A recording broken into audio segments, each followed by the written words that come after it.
Oke, halo guys and welcome back to my channel Kirodima. Di video kali ini kita bakal lanjutin pembahasan light novel untuk anime Shin no Nakama Cheni to Yusa no Party. Nah, di sini kita bakal memasuki chapter 25 untuk anime ini. Yang dimana di part sebelumnya kita udah bahas chapter 23 dan 24. Nah, tapi di video kali ini gue cuma bahas satu chapter aja ya, karena di sini gue sedang agak sibuk guys. Nah, next mungkin gue bakal bahas 2 atau 3 chapter sekaligus untuk satu video ya. Dan oke. Tapi sebelum kita mulai ke light novelnya, seperti biasa buat kalian yang belum subscribe channel ini, jangan lupa subscribe dan tekan juga tombol notifikasi lonceng supaya nggak ketinggalan video terbaru dari channel ini. Kalau sudah, langsung aja kita ke light novelnya. 私さ、せっかく悪いんだよね。照れないでよ。大丈夫でしょ。だって君弱いもん。 Oke, untuk chapter 25 judulnya adalah Kesendirian Pahlawan Ruti. Ini dia. Sambil duduk manis, pahlawan Ruti tengah merenung. Perlindungan ilahi pahlawan memberikan berbagai jenis daya tahan. Salah satunya adalah tahan dari kantuk ya. Dia takkan merasa ngantuk, oleh karenanya dia tidak tidur. Ruti selalu terjaga 24 jam non-stop. Waduh, nggak bisa tidur dong. Jadi dia selama 24 jam nggak bisa tidur guys, karena efek dari perlindungan ilahi pahlawannya, yang dimana ini memberikan jenis daya tahan, salah satunya adalah kantuk ya. Tapi kayaknya bisa tidur sih harusnya ya, cuman susah aja mungkin. Berbeda dengan rekan-rekannya, mereka butuh yang namanya berkemah. Dia tidak melakukan apapun, hanya duduk yang dilakukannya. Ruti tak akan merasa bosan melihat wajah kakaknya saat tidur. Waduh, kayaknya nggak bisa tidur ya guys, efek perlindungan ilahinya. Waduh, susah bener tuh. Jantungnya berdegup kencang saat meletakkan tangannya pada dada kakaknya. Ruti yakin bila kakaknya ada di sisinya, dia bisa menghadapi kesusahan ini. Biasanya Ruti memeluk kakaknya atau menggigit jemarinya, telinga ataupun perutnya, melakukan kejahilan kecil, dan itu adalah hal yang ingin Ruti lakukan. Wah, gue juga pengen punya adik kayak gitu tuh. Pada pagi hari, Ares si bijaksawan datang menemui Ruti dan memberitahukannya bahwa kakaknya telah keluar dari party. Nah, jadi aslinya itu si Ares ya yang ngeluarin Gideon guys. Jadi bukan Gideon yang sengaja pergi guys. Dengan tenang, Ruti mencerna setiap perkataan dan memahaminya. Kemampuannya membuat dia kebal terhadap rasa kegelisahan. Jadi Ruti tidak begitu terkejut mendengarnya. Itulah alasannya dia hanya bisa berkomentar sedikit. Kenapa? Tanya Ruti. Gideon merasa khawatir dengan kemampuannya. Jadi daripada ikut bersama kita, dia merasa berguna kalau keluar dari pertempuran melawan pasukan Raja Iblis. Ares mencoba menghentikannya, tapi ia memaksa. Jadi Ares menyetujuinya, lantas ia pergi. Ia bahkan meninggalkan semua perlengkapannya dan berkata kalau itu akan berguna untuk kita nantinya.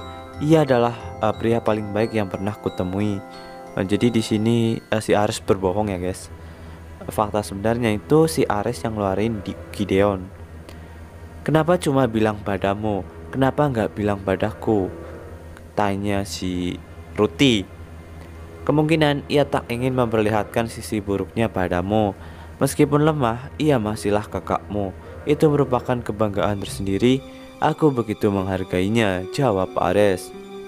Pada sini Ruti, aku mengerti sekarang. Orang ini sudah mengusir Oni-chan. Waduh, langsung tahu si Ruti guys. Meski emosinya sudah terbendung oleh kekangannya, masih ada sedikit gejolak emosi dari dalam diri Ruti. Gideon merasa khawatir dengan kemampuannya. Jadi daripada ikut bersama kita, dia merasa berguna kalau keluar dari pertempuran melawan pasukan Raja Iblis. Nah, itu kata si Ares ya. Padahal ini dikeluarin oleh si Ares ke si Gideon. Ares berteriak. Aura intimidasi yang dikeluarkan Ruti membuat Ares ketakutan. Tetapi Ares bisa mengatasinya. Dirinya yakin dengan kemampuan yang diberikan oleh perlindungan ilahi dan meneruskan rencana yang sudah disiapkan. Ares lantas merapatkan giginya dan memeluk Ruti. Waduh, dipeluk anjir. Di sisi lain, hatinya bergejolak ketakutan. hingga keringat dingin mengalir melewati punggungnya. Nah jadi aslinya dia ketakutan guys, tapi dipaksa meluk Ruti aja, anjir. Cari mati nih. Aku tahu kau cemas sebab Onisanmu pergi. Bagaimanapun kau dulu juga gadis biasa.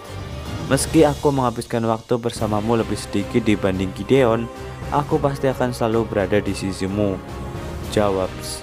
Ujar si Ares ya. Ares bilang gitu guys. Waduh, gombal anjir. Meskipun Ares melakukan hal tersebut, Ruti ingin menyuruh Ares menjauh. Dia hanya bisa menatap Ares dengan tatapan dingin sambil mencemoohnya dalam hati. Tiba-tiba Ruti merasakan sebuah kehadiran. Oni-chan, Oni-chan melihatku, Oni-chan melihatku, Oni-chan melihatku. Nah, dalam pikirannya kayak gitu. Perlindungan ilahi bergejolak di pikirannya.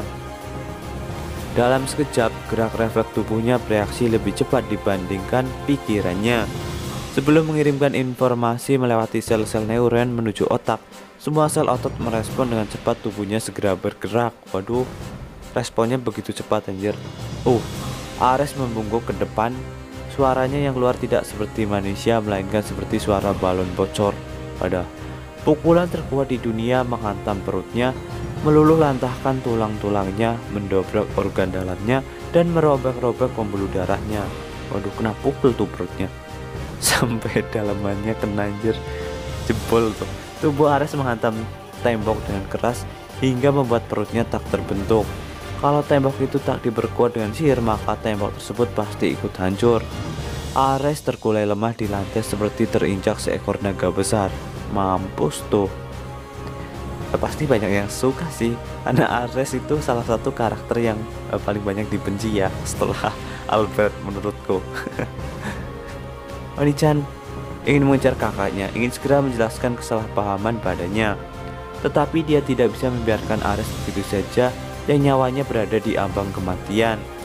Seorang pahlawan tak akan meninggalkan rekannya, meski jika meninggalkan bisa menyelamatkan dunia. Bahkan jika itu orang kecil sekalipun, dia tak bisa meninggalkan begitu saja. Dia merapatkan gigi, merilekskan tubuhnya, kemudian berjalan terhuyung-huyung menuju Ares. Ares berusaha mempertahankan kesadaran, melihat ke arah Ruti yang sedang berdiri di depannya dengan mata penuh ketakutan. Ya jelas ketakutan anjir si Ares. Ruti meraih tangan Ares, lantas merapalkan tangan penyembuh. Perlahan-lahan tubuhnya yang hancur kembali pulih. Nah, jadi di sini dirapalkan mantra penyembuh gitulah ya ke Ares. Ruti tidak merasakan kehadiran kakak tercintanya, ia sudah jauh. Dan Ruti berkata, "Maaf." Pahlawan Ruti meminta maaf ke Ares si bijaksawanan atau si Sek ya. Tubuhnya yang gemetaran membuat giginya bergemeretak. Ruti ingin segera mengejar kakaknya, tetapi peran seorang pahlawan adalah menyelamatkan orang-orang yang sedang menderita, serta mengalahkan Raja Iblis Tarakson yang menyebarkan ketakutan ke seluruh benua, merupakan prioritas utamanya daripada yang lain. Seorang pahlawan tidak bisa berhenti di tengah jalan, dia harus terus berjuang. Aku merasa kesepian tanpa Oni-chan, gumam Ruti. Nah jadi seperti itu kisah kesepiannya si Ruti ya, semenjak si Gideon keluar dari party guys, atau diusir dari party oleh si Ares sialan ini, dan mampus tuh kena tumbuk perutnya. Nah, oke, jadi seperti itu untuk light novel chapter 25. Oke, mengucapkan untuk video kali ini, jangan lupa subscribe and like.